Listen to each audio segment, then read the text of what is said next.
Welcome to I Said What I Said, a sports podcast giving you opinions not heard anywhere else. I'm your host, Brad Wakai. Missing my co-host, Tyson Gentry, once again. He's still recovering from his procedure that he had going. Going well. It's just taking a little longer than both we expected. So obviously wishing him well as he gets back, hopefully this week as we preview college football and the NFL episodes later this week. But we tried to push it back so we could get him back on the podcast, but ultimately we still need to put out some content here. And so we're back with the week 3 NFL recap. And this was an extremely wonky week. Like, in the NFL, we're like, there's always a couple of weeks during the season where like, what the hell happened? I was not expecting these results. They were just crazy endings.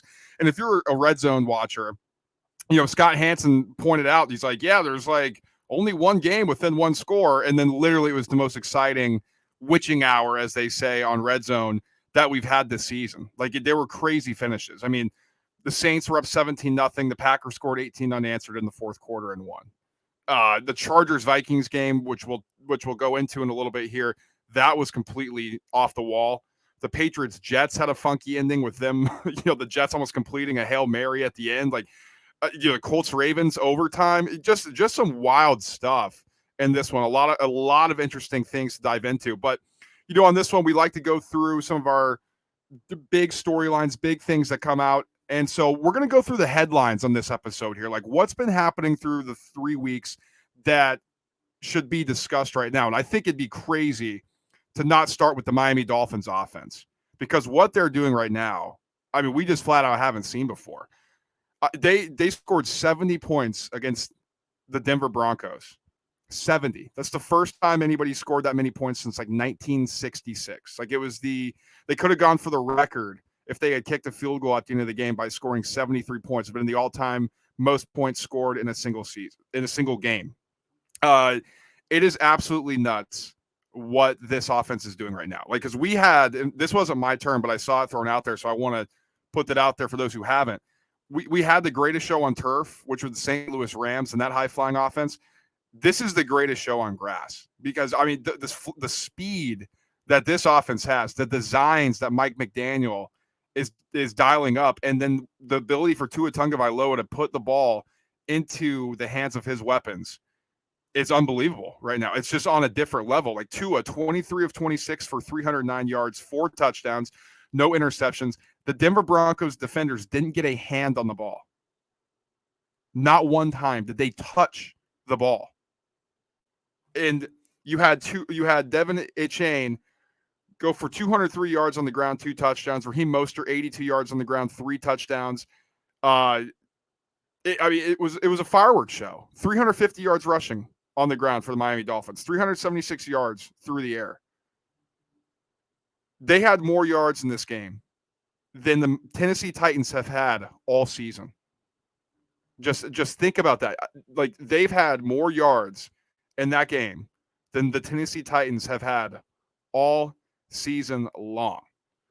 And so when you look at it, I mean, they're averaging 43.3 points per game. That's first in the league by a mile. Buffalo is second with 30.3. San Francisco is third with 30 points per game.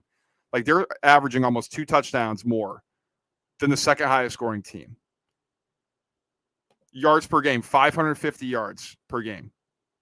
The LA Chargers, second, 416 yards per game. The Minnesota Vikings, third, 406 yards per game. Like, what we're seeing isn't normal. And a lot of this has to do with the speed that Chris Grier and this front office has put into this offense, and Mike McDaniel has completely unlocked. Like, Achane is a track star, former track star. Raheem Mostert, former track star. Tyreek Hill, former track star. Jalen Waddle was missing against the Broncos, and they did that on offense. So, I mean, it's impressive with what they're doing. Now, are they peaking too early? That's something for a later date, right? Like, they have a huge matchup against the Buffalo Bills on the road, which I think we'll understand how real this team is, because the Bills defense is really good. Really, really good. So I think that's going to be a good test for this Miami Dolphins team. But right now, through 3 weeks, like, they're putting up numbers on offense that we've never seen in this league. And it is crazy, crazy to watch. Another headline, the Cardinals stunned the Cowboys. Like, this was the biggest upset of the season so far. Like, they didn't just, like, squeak by. Oh, they kicked the last second field goal. No, they won 28-16. And they honestly really dominated this game, guys. Like, it was complete domination was what the Cardinals did. They ran for 222 yards, 7.4 yards per carry. James Conner, 98 yards on the ground. Josh Dobbs, the quarterback, 55 yards on the ground. I mean, what they did in this RPO look to this vaunted Cowboys defense that at least we thought was pretty eye-opening. And then Josh Dobbs just took care of the ball. 17-21, 189 through the air, 1 touchdown, had an 83.9 QBR, 9 yards per completion on average. You know, that's why he was brought in late in training camp, because he knew how to run this offense. The Cardinals offensive coordinator was comfortable with him doing it. And ultimately, in his third game, they really clicked for him. And they just pushed around the Cowboys defense that we thought coming in was going to be, at least me for sure, said that the Cowboys are going to have the best defense in the NFL. And it did not look like it in this game. Like, they looked overmatched, confused at times. The defensive scheme was completely outworked. And on the flip side for the Cowboys, you got to be concerned with that red zone offense. 6 trips, 6 points, something like that. That's just not good enough. And then Dak Prescott, a costly interception at the end, where it's another one of those, like, what the hell are you looking at? So this was a huge upset, like very shocking. And the Cardinals had been feisty in their first 2 games. They just haven't been able to put together a complete second half. Well, they did it in this one. You know, they scored the touchdown in the fourth quarter, which sealed it. They only gave up 6 points in the second half. This is a bend, don't break defense. The Cowboys were able to move the ball, but ultimately they couldn't punch it in. And those were question marks that people had about Mike McCarthy heading into this season. Like, what's his offense going to look like versus what Kellen Moore was doing last year when they were extremely efficient in the red zones, and since he's been the offensive coordinator for Dallas. And with him gone, and in a situation where Mike McCarthy was chasing the game because they were down 21-10 at half, chasing the game and having to come from behind, they couldn't get the ball in the end zone, and it cost them. And so I'm wondering how this moves forward, how this looks moving forward. Now, you would expect the Cowboys to get their injured offensive line back. Like, they were missing 3 starters. The defense was banged up, and obviously with Trayvon Diggs out, you know, that's going to have something that they adjust to moving forward, that with their star corner out.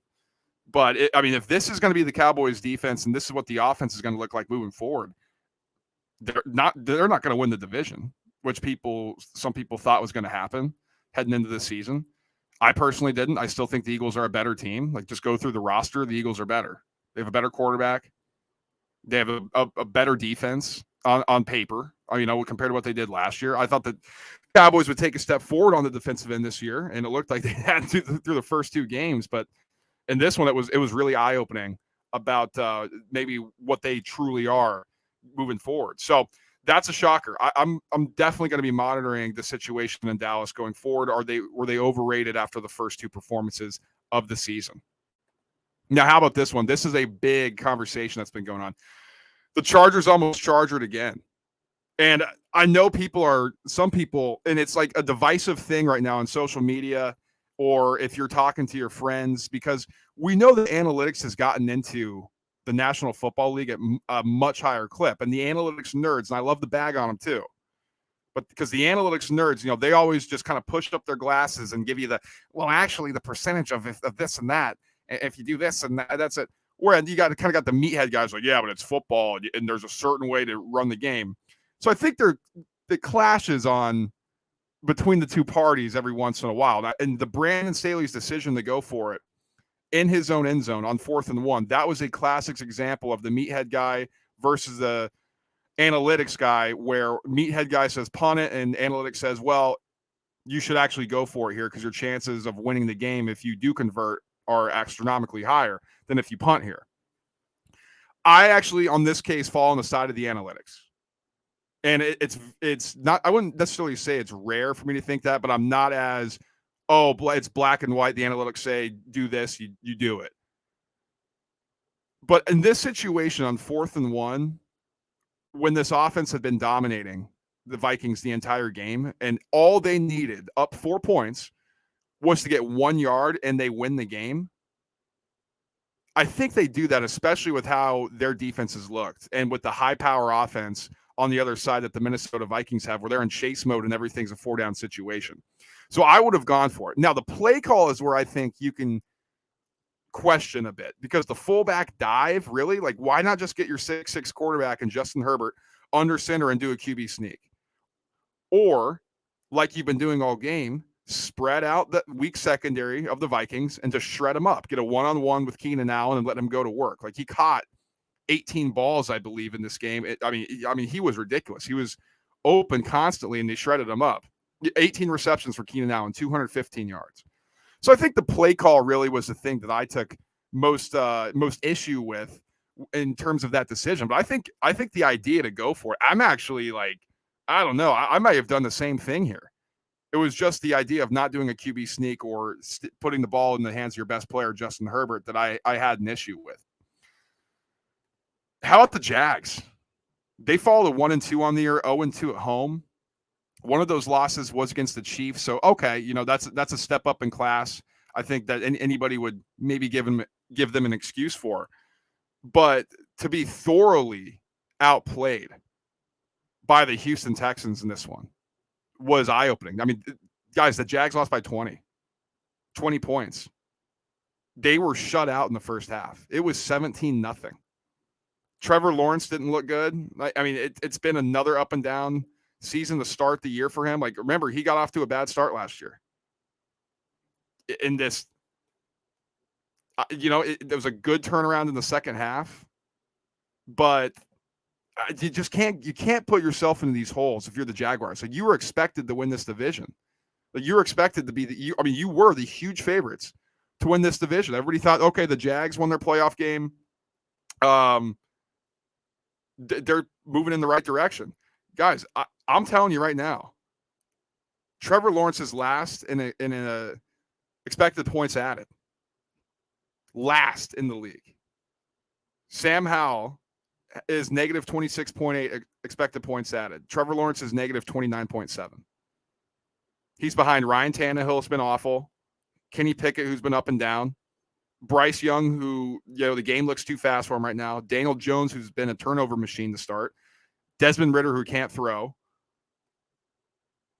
This is bad. This is supposed to be the franchise guy. And he's sitting here on these advanced stats. Total expected points added. Dead last in the NFL. That's just not acceptable. Flat out unacceptable. And for this team to look that unprepared, I mean, the special teams gaffes alone were eye-opening. The turnovers, fumbles, interception, block field goal. The special teams were in over their heads. This was not a good look for the Jags. Not a good look at all. And so they got to improve here. Like, they have to improve, or else this is going to be a disaster.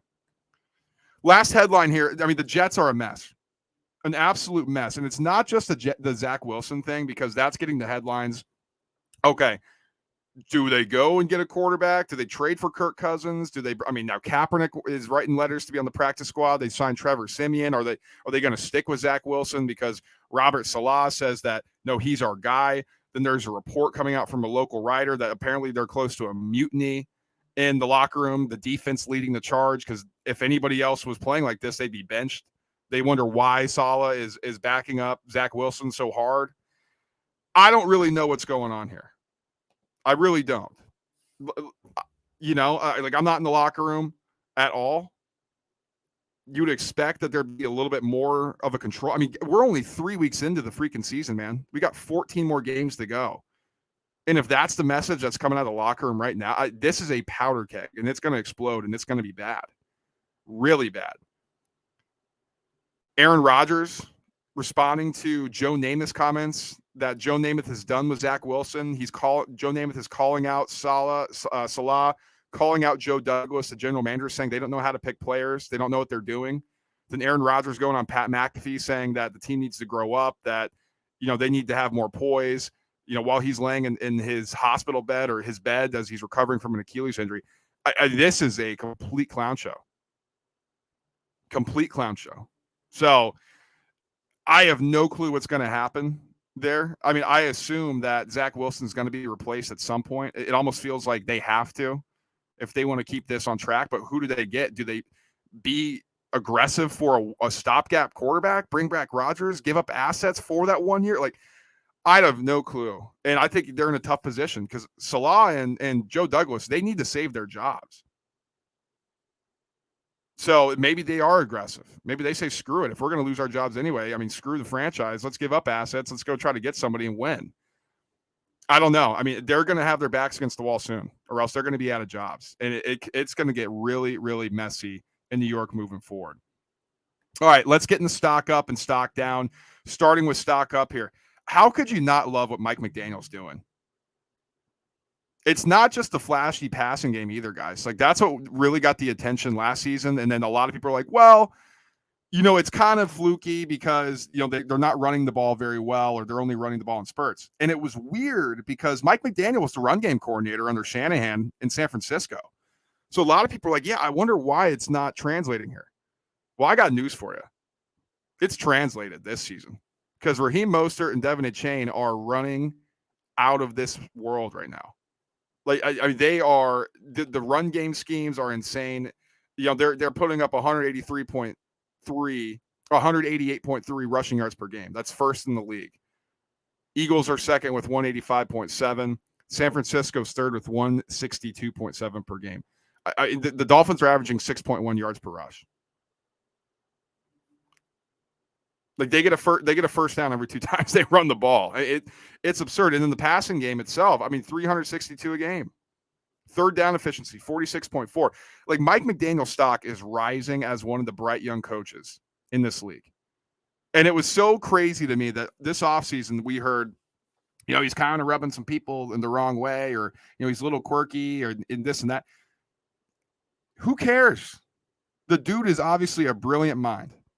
And if that's what this Dolphins team needs, someone maybe a little bit out there that's kind of sits around and designs weird plays and gets his athletes into the space, and maybe he doesn't fit the mold of a head coach, doesn't look like a Mike Tomlin, or doesn't come across as a Bill Belichick or something like that. That's fine. Like, we've had different guys. Like, Andy Reid coaches differently than Belichick. They coach differently than Chuck Noll. Like, go down the list. Like, we've had different coaches come in and have their own style. And right now, this guy, McDaniel, looks like he's the next great one if they can continue this. So last year we saw the drop off, right? Like, second half of the season, we saw, okay, defenses started figuring this thing out a little bit. Was he able to grow from what happened last season and come in with a completely different game plan and counters to what he wants to do? I think the running game that he's building has certainly helped. How about the Browns defense? Major stock up for me on the Browns defense. Like, them bring in Jim Schwartz, and me being an Eagles fan, I knew the impact that he could have right away on a defense because it happened for the Eagles. But he's unlocked Myles Garrett. I mean, this defense is just wreaking havoc on opposing quarterbacks. They're only giving up 52 rush yards per game, the second lowest in the league, 2.8 yards per rush. Passing yards per game, the best in the league at 111.7 yards per game. QBR, 60.9, third best. Sacks, 9. Third down percentage. I mean, this is crazy. 19.5% third down percentage that they're allowing against them. The best points per game, only 10.7 being put up on it. Like, this is a stout unit, a really, really stout unit with dudes on that side of the ball. And Jim Schwartz is aggressive, and he's coming after the quarterback and saying, see if you can block us. And nobody has so far. When they face better quarterbacks, I do want to see how this looks, because they faced Burrow, who was banged up, and it was bad weather.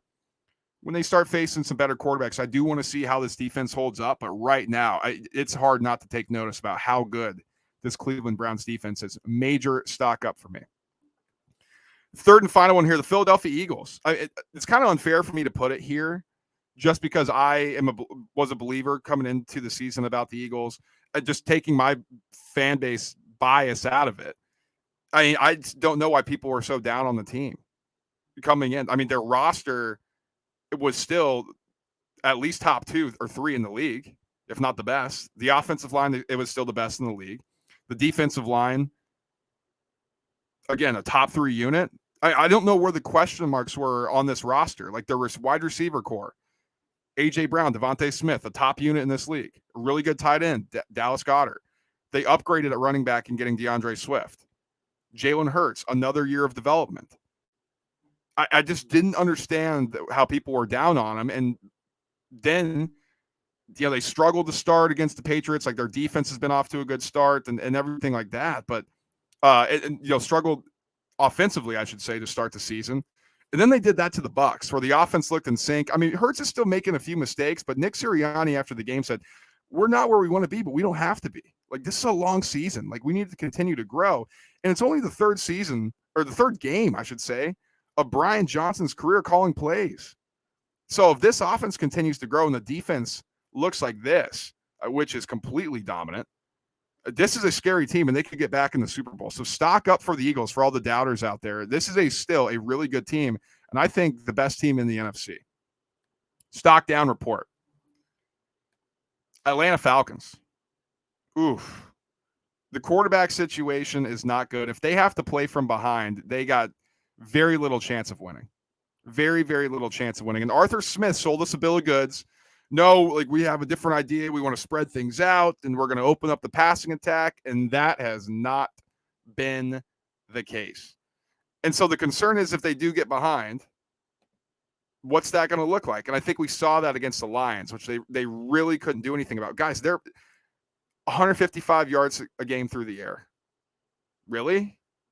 That's how you're going to win in 2023? Like, I know Art Smith loves running the ball. But when people are stacking the box, I mean, the Lions put 8 in the box when Bijan Robinson was in there. 8 in the box. Said, Ritter, beat us. He couldn't. He couldn't. Scored 6 points. That's not going to be good enough. It's just, you're not going to win the division that way. And I know a lot of people expected the Falcons to be contending and winning the NFC South. I couldn't get there because I don't believe in Desmond Ritter. I don't believe in this offense if they're not able to run the football. And I think we're seeing it now. Major stock down for the Atlanta Falcons. My second one, I kind of alluded to it, but the Cowboys defense, it's getting a tick down. And I don't want to overreact, but it's eye-opening in a way that it wasn't the 49ers. It wasn't the Eagles. It wasn't the Chiefs, or it wasn't the Bengals if they get things rolling. It wasn't the Bills offense that decimated their defense. It was the freaking Arizona Cardinals and Josh Dobbs. And there wasn't like a lot of fluky things going. Like, they just lined up and the Cardinals kicked their ass. Out physicaled them. Outmanned them a lot of the times. Like, just pushed through them, ran through them, ran over them. And so if that's going to be the case, like I said on the start, like, this is going to be a tough season for the Cowboys based on expectations. Like, this is a team coming in who expected to contend not just for the NFC East, for the NFC Conference in the playoffs. So stock down for the Cowboys based off of that. They're going to have an opportunity to rebound, obviously, but oof, man, that was eye-opening. Final one here, the Saints. Really? I mean, you're going to give up. They shut out the Packers.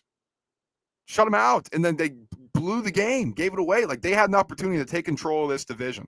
A division they were massive favorites in. Now they're sitting at 2-1. Derek Carr's injured. Jameis Winston's going to be taking over. I think maybe the offense could be more explosive with Jameis, because that's my biggest concern. Like, this offense has no explosion. Just no explosion with Chris Olave. Michael Thomas actually looks pretty healthy. Shaheed just seems like he can take the top off a game, but he didn't get the ball at all in this one. Only scored because of a punt return. But, I mean, 221 passing yards per game. That's not what you brought in Derek Carr for. And with him sidelined, you're going to go back to Jameis Winston, who, let's be honest, yes, you're going to have those explosive plays. You're going to have those big plays over the top at times, but he's also going to make mistakes. And is this defense, who's aging and looks good right now, but what happens 7 weeks from now when people start getting banged up, when people start figuring out how to attack them? What happens then if the offense still isn't very good and they're going to have to start coming from behind? So Alvin Kamara's back. Does that open up the offense a little bit? I think it probably does. Like, it's going to give them another element in the running game that they haven't had. It's going to give them more options out of the backfield.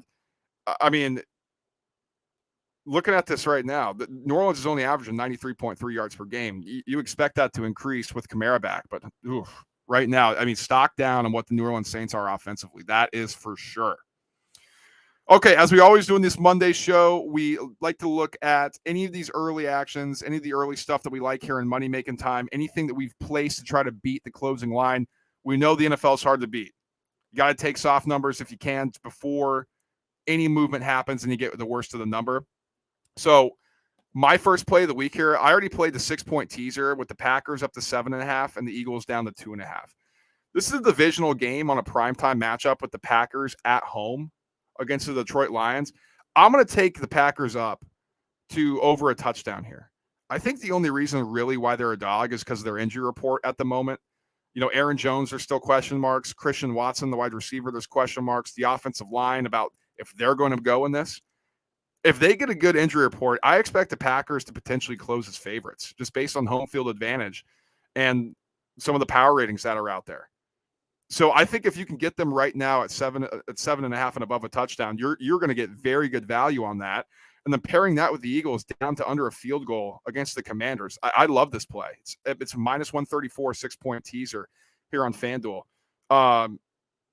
The Washington Commanders come off the game where their offensive line got destroyed by the Bills. Now they got to go face the Eagles, who have a better unit up front. I just don't see how the Eagles don't win this game and don't win this game by margin. So they're 8.5-point favorites right now. Take them down to under a field goal. And I think you got yourself a winner there on that teaser. And then my last one here, I know I was shitting on the Jags a little bit and Trevor Lawrence and all that. Guys, they're over in London. They're making that trip. They're 3-point favorites in London. They've made that trip before. Then you got the Atlanta Falcons coming over. You know, some unfamiliar territory there. I just think the Jags are a better team than the Falcons. I really do. I think they're going to get right here and figure some things out and be able to attack this line secondary. I mean, Goff went for 243 and a touchdown against the Falcons. I was surprised he wasn't more explosive. I mean, he had the interception, but there's some weapons banged up for the Lions a bit.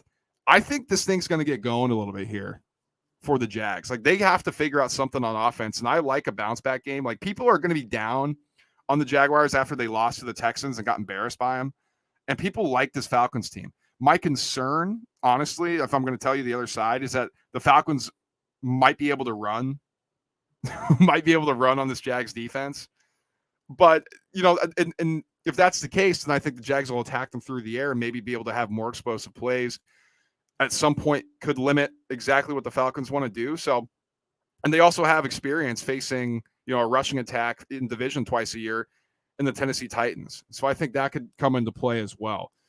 So I'm going to take the Jaguars -3 right now. I actually think there's a possibility it may get over a field goal. So I would take it at 3 right now before that moves. And if it comes back the other way, under a field goal, obviously I missed that better number, but I would take that as well. So anything 3 and under is the play here.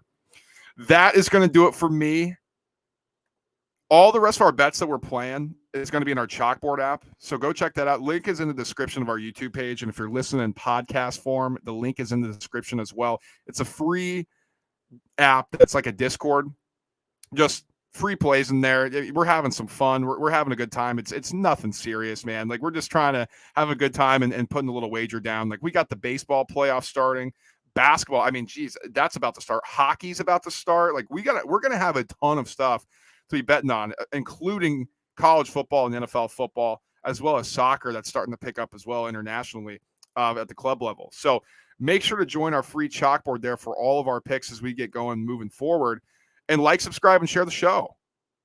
You know, share this with your friends if you like it. Stay subscribed too, because we're gonna have a ton of content coming out throughout the football season, college football episodes, NFL stuff that we love to break down. And if you haven't already, smash that like button here on YouTube. It helps us become more discoverable on YouTube. It helps us really kind of see that you like it, so other people like it who see what you've liked in the past as well. So it just goes a long way, and we really appreciate your support and you doing that. So anybody who likes the videos, we really do appreciate it, and we'd appreciate if you did it here. And if you're listening in podcast form, rate, review, everything like that, so that we can become more discoverable in the podcast charts as well. Stay connected with us on our social media pages, X, Instagram, TikTok, all the same at ISWIS_pod. So that's going to do it for the week 3 recap. We'll be back with a college football episode. Hopefully Tyson's back by then. I'm hoping so. It's been a much slower recovery than both of us thought, unfortunately, but he's getting better, so don't worry about him. Hopefully he'll be back for that one, but we are breaking down week 5. I can't believe it already. Week 5 of the college football season coming up later this week. I will speak to you all then. Till then, guys, peace.